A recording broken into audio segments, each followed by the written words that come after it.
Welcome to Global Tax Talks Tax in 60 Seconds. I'm Will Morris, and here are some things to watch out for in the coming week.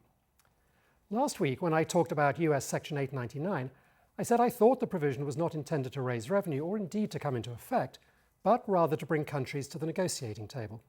I was in Europe last week, and some of what I heard indicated that the possibility of 899 happening is indeed making countries think about how to reach potential solutions.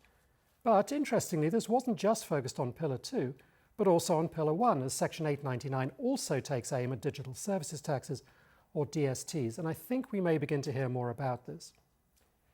The original DSTs focused on platform services and digital advertising by businesses with revenue in excess of 750 million euros. While not discriminatory on their face, the practical effect was really only to tax large US businesses, known by various acronyms, GAF or FANGs, which actually appeared once in a mistakenly released EU document.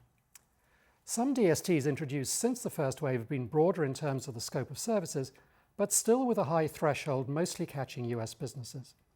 However, what I heard last week was some serious consideration being given to how this looming 899 issue might be resolved.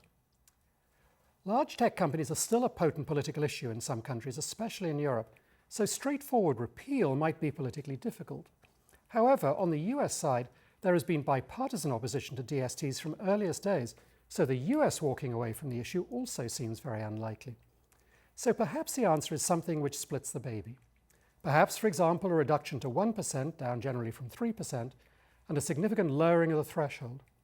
1% would allow countries to say they hadn't given in and repealed their DST, but it is a significantly lower rate, and the broadening of the base by reducing the threshold might allow the US to conclude that this is no longer a discriminatory tax, because smaller local country businesses would also be in scope.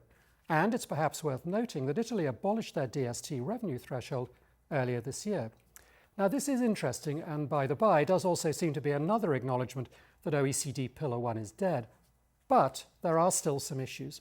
For example, even lowering the threshold might not do much if there are no smaller local businesses performing those digital services. The effect then would still be discriminatory. Now that could be solved by considerably widening the scope of services, or indeed extending it to physical goods sold via electronic means, as some equalization taxes have done. But that in turn may cause concern in local parliaments and local businesses that their own tax burden is increasing. But on that, there may also be some countries where this solution, or indeed outright repeal, could be folded into a larger trade deal. As usual, it's complicated, but it's good that people are thinking about this in more inventive ways. Back to Pillar 2 for a moment.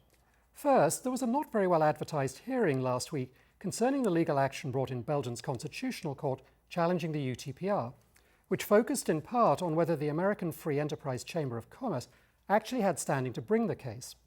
If the court rules that it did, in legalese that it's admissible, the case is very likely to be referred to the European Court of Justice, which would have broader authority to rule on the constitutionality of the UTPR for all 27 EU member states. Anyway, thanks for joining me, and come back next week so that you stay global tax ready.